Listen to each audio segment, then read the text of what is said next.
Shalom. Before I do anything, I want to start off by saying Brakatah Yahweh, Bahashim Yahweh Shai, Bahashim, Rachak Wadash. Double honors to the apostles and the elders of Great Millstone who do rule well.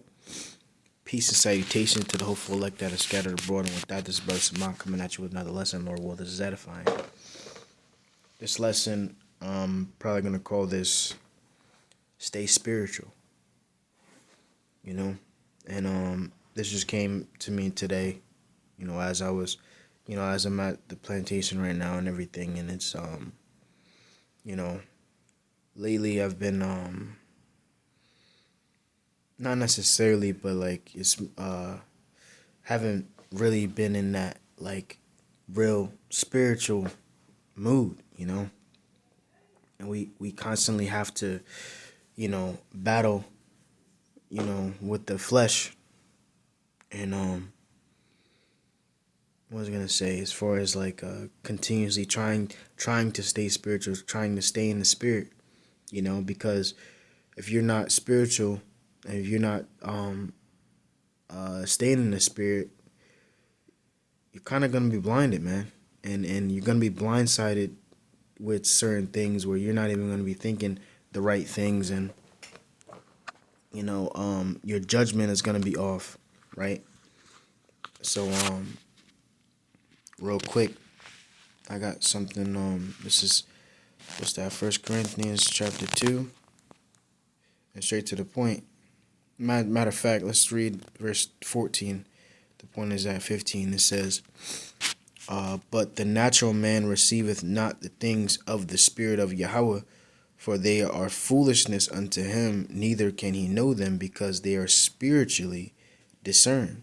And this is going into the 2/3 of our people, man. They're not, they can't get this knowledge, wisdom, and this truth, right?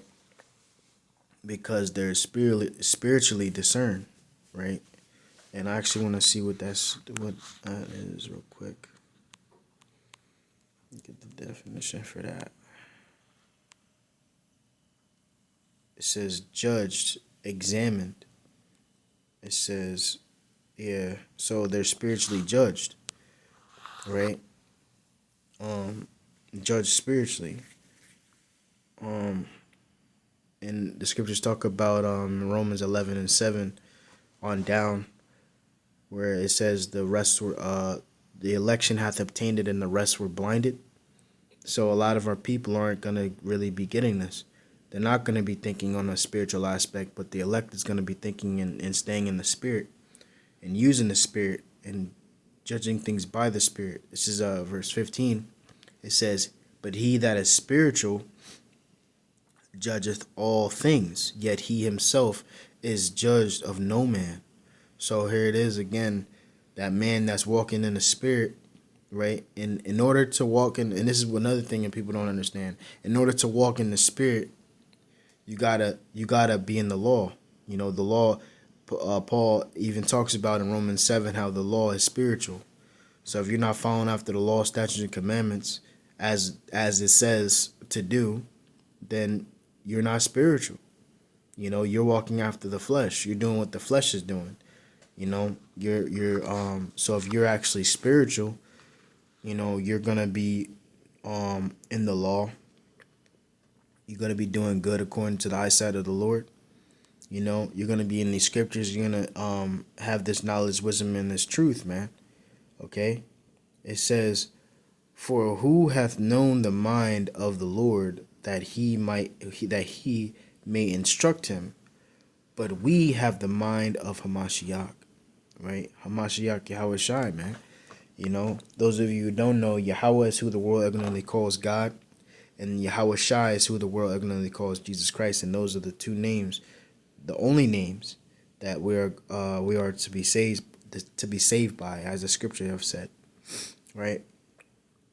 So again, being in the spirit, you have that spirit to discern. Like you can have that spiritual discernment to search things out, man.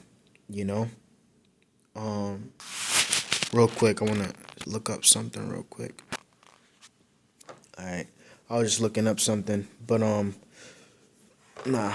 I was gonna say, yeah. So basically, again, having the discernment, and that's the elect. The elect is gonna have that spirit of discernment to discern whether it's this person is right, this person is wrong, this going this way or that way. You know, the scriptures talk about we walk by faith and not by sight.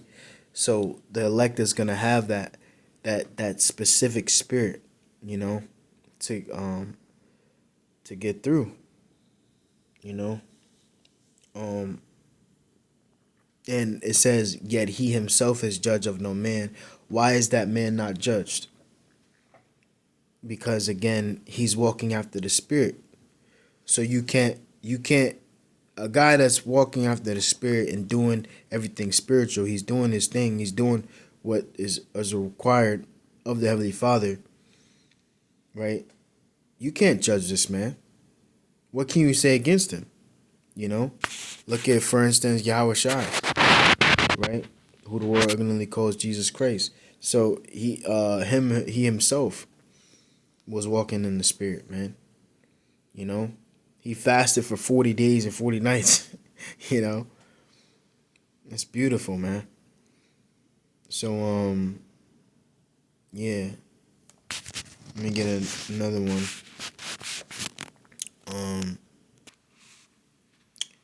This is 2 Corinthians chapter 10. I'll start at verse 1. It says, now I, Paul, myself beseech you by the meekness and gentleness of Hamashiach. It says, who in presence and base among you, and being absent and bold toward you. It says, but I beseech you that I may not be bold when I am present with that confidence. It says, wherewith I think to be bold against some which think of us as if we walk according to the flesh. And I was talking about this at camp the other day, because Paul is basically saying, don't let this look fool you. You know, this is not just because we are in the flesh doesn't mean that we walk after the flesh.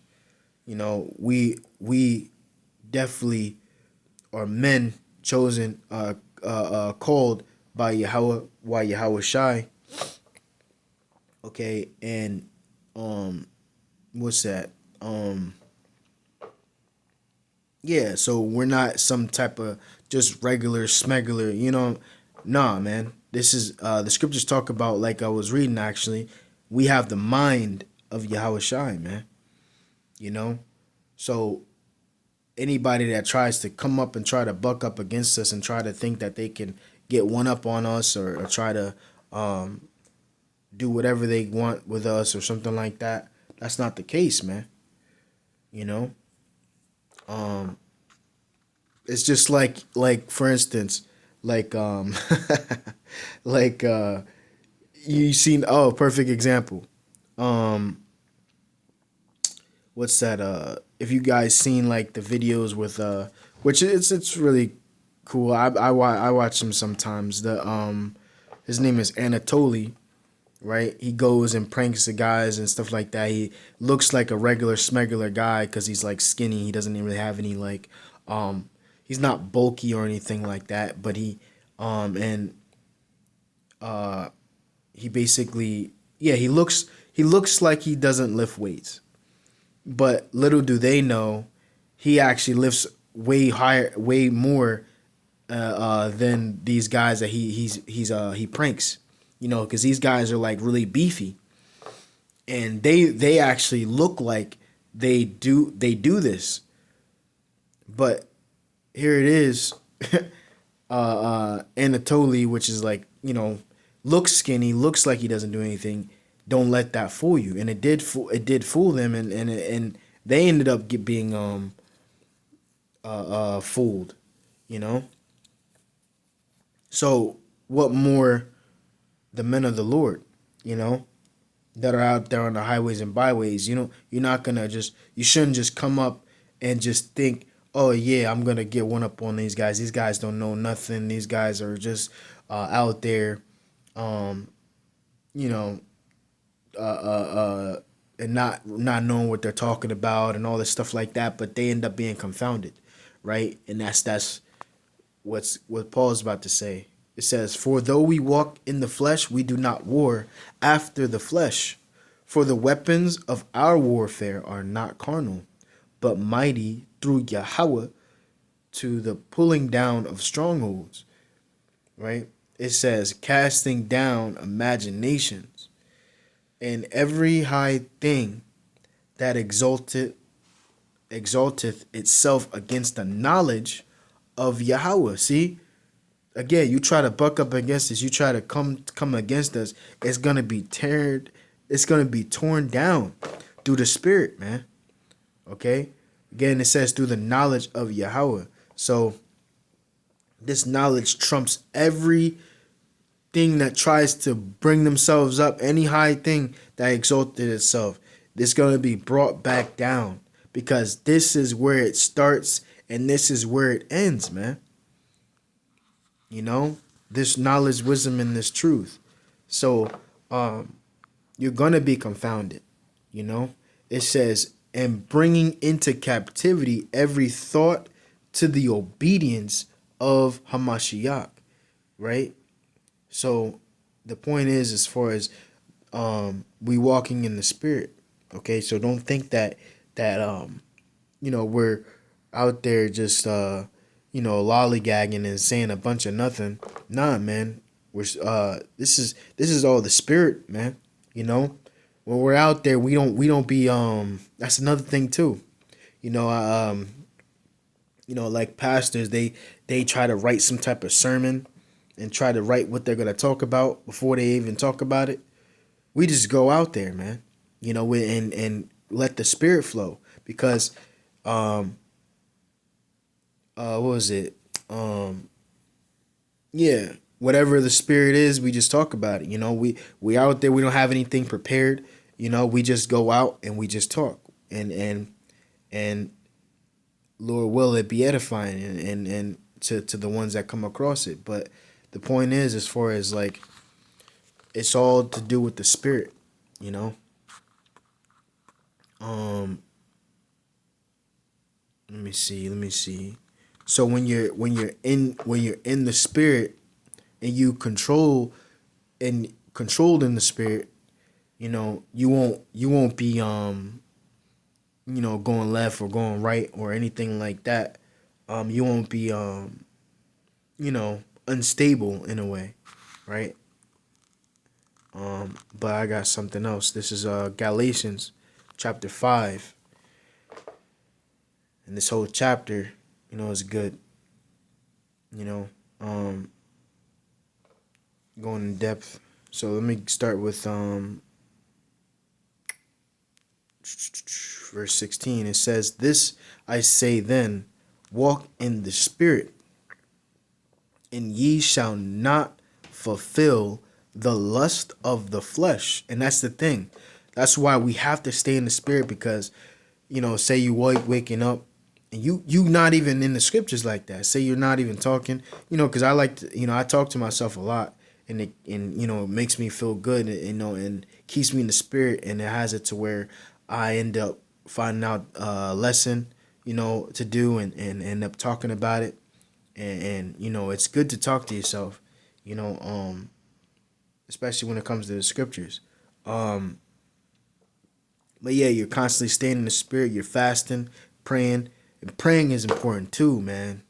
You pray, man, and every day I pray. I pray 2 to 3 times a day, man. You have to, you know. Yeah. I was gonna say, yeah. So when dang, I just lost my train of thought. um, walk in the Spirit. Yeah. So walking in the Spirit, feeling the lust of the flesh. Yeah. Once you walk in the Spirit, you're talking, you're this and that. You're not gonna be all lollygag. You're not gonna be like thinking of things that You're not supposed to be thinking about, you know, because Paul even talks about that, the stuff that again, Romans 7, which I'm probably going to do a lesson on too, because he said a lot, man. You know, the things that the flesh wants, you try not to do.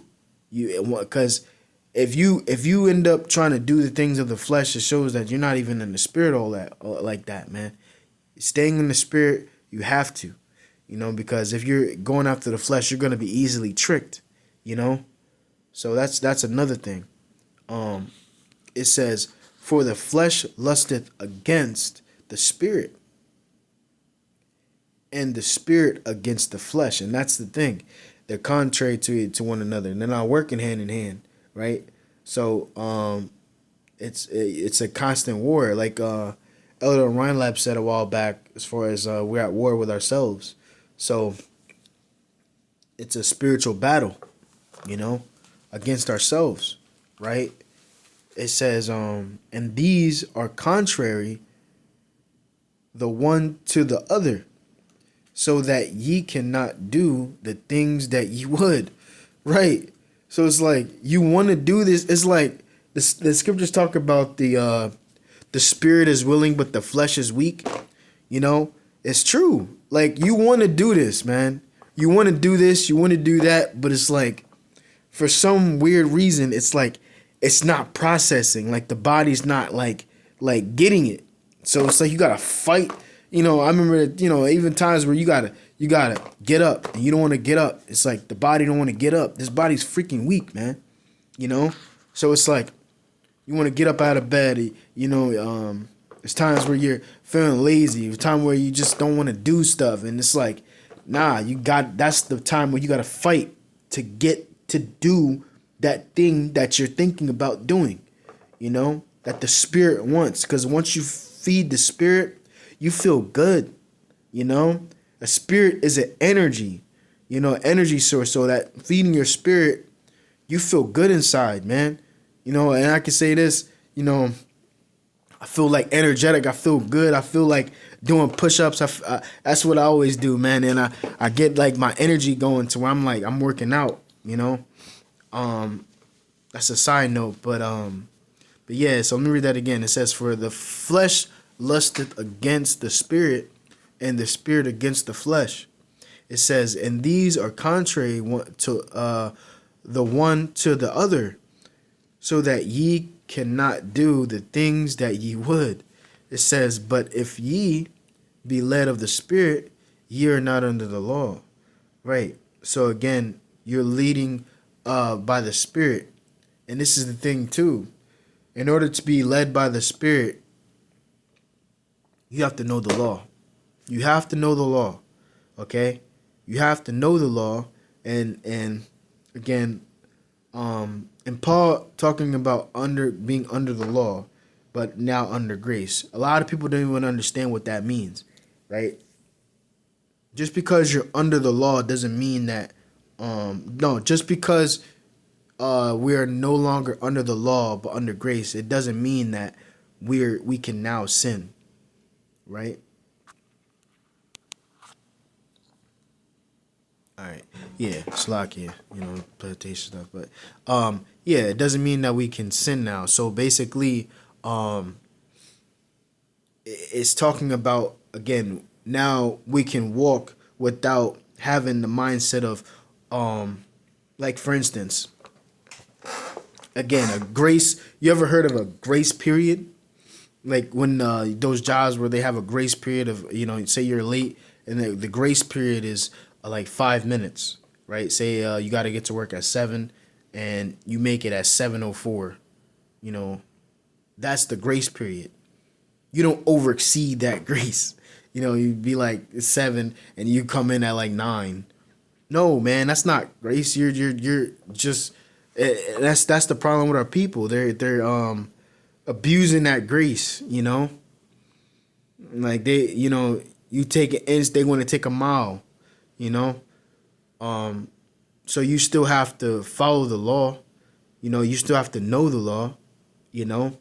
But now there's no longer like where you don't have to like die or get stoned or get punished for things that the say for breaking the law for and everything like that. Now we're not on the mindset of in the back of our head like, oh my gosh, like I should just having that constant thought of breaking the law, because you're just so focused on that, the law, the law, the law. But meanwhile, the flesh is not, it's a battle, man. And again, all Paul was going through all that in Romans 7, man. Which Lord will I will touch base on in the next lesson. But yeah, it says verse 19, it says, now the works of the flesh are manifest, which are these. And real quick, I don't know if I said it fully and actually went in depth with it, but grace, and being and not being under the law, we now can get on our knees and ask for forgiveness. We now can have it to where we're not, because we are not perfect, but we strive to be perfect, right? So we still follow the law, but it's one of those things where we do not get fully punished because we went off for a certain thing. The scriptures talk about a man falling 7 times and gets up again. We all fall, but we have to get up. And that's why the scriptures also say, let not your sins weigh you down. Let not iniquity build up themselves. So, yeah, you mess up, and but you get back up. You have a chance to get back up. The Lord is giving you that chance, So, and that's a beautiful thing. So it says, verse 19 again, it says, now the works of the flesh are manifest, which are these: adultery, fornication, uncleanness, lasciviousness. It says, idolatry, witchcraft, hatred, variance, emulations, wrath, strife, seditions, heresies, envying, murders, drunkenness, revelings. It says, and such like. It says, of that which I tell you before. Saki, of the which I tell you before, as I have also told you in the time past, that they which do such things should not inherit the kingdom of the Most High. Okay? And again, these are just things that Paul was showing like we shouldn't be doing. There's a lot more, right? This he pulls from what? From Leviticus, right? The law. So those of you that try to say, oh yeah, it's only 10 commandments. It's not only 10 commandments. There's way more than 10 commandments that we have to follow. And there's no new commandment, right? And they're talking about new commandment. There's no new commandment. The scriptures even talk about that. There's no new commandment that I write unto you, but an old which ye have from the beginning. So it says verse 22, it says, but the fruit of the Spirit is love, joy, peace, long suffering, gentleness, goodness, faith, meekness, temperance. Against such there is no law. Right? So and what Paul is basically saying, it was exactly what Yahweh Shai was saying. If you love your neighbor, right? Because he was going into it too in Romans 7, where it says he just gave an example, okay, which that was the perfect example of that law, because as far as he said he said, for instance, to covet, which covet just means to want what somebody has, and takes what somebody has, so that is a bad thing. right? But if you love your neighbor, if you love your brother, right, you're not going to think those things and be envious towards him. You're not going to try to tear him down or try to, make him, make him fall or anything like that, to where now you have this certain thing that he had. That's a bad thing.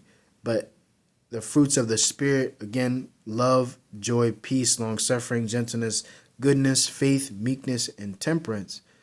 So you practicing those things, that's a good thing, towards everybody, It says, and they that are Hamashiachs have crucified the flesh with the affections of lusts, affections and lusts.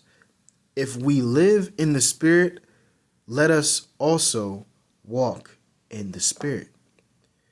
Let us not be desirous of vainglory, right? Provoking one another, envying one another, right? And he was just basically saying that because it's like, a lot of Jake, man, it's even now, like, constantly coming at one another and tearing each other down, again, when it came to the Jews and the Gentiles, which were the same, they were bringing each other down because the Gentiles at the time, their customs and everything like that, they took on the custom of the heathen, which again, the Gentiles are Israelites. Okay. So the Israelites, they're Israelites who didn't know who they were, right? Came over, the ones that were Hellenized, taking on Greek customs and everything like that. You can go to Galatian, Acts the 6th chapter, and look up the word Grecian, which Grecian goes into Hellenistes and all that. They were being called Greek, Those Grecians were actually Jews, Greek-speaking Jews, born in foreign lands, calling themselves Greek, right? But yeah, they were looked at. They were coming at one another, and that's not good. Even now, man, our people are just lost, especially when it comes to the Judah. Man, I'm telling you, Judah, which is so-called blacks, against the Hispanics, which is the northern tribe, right? It's crazy, but yeah, the point is just walking in the Spirit, man, and the ones that are spiritual are the ones that know the law. If you don't know the law, if you don't follow the law, statute, and commandments, then you are going off and you're not spiritual, Because again, Paul in Romans 7 even said that Romans the 7th chapter even said that the law is spiritual. Following the law makes you spiritual. But yeah, that's the point. So with that, I pray that you've been edified. I want to give all praises, honor, and glory to Yahweh, Bahashim Yahushai, Bahashim, Rachak Wadash. Double honors to the apostles and the elders of Great Millstone who do rule well. Peace and salutations to the hopeful elect that are scattered abroad. And with that I say, Shalom, Shalom, Shalom.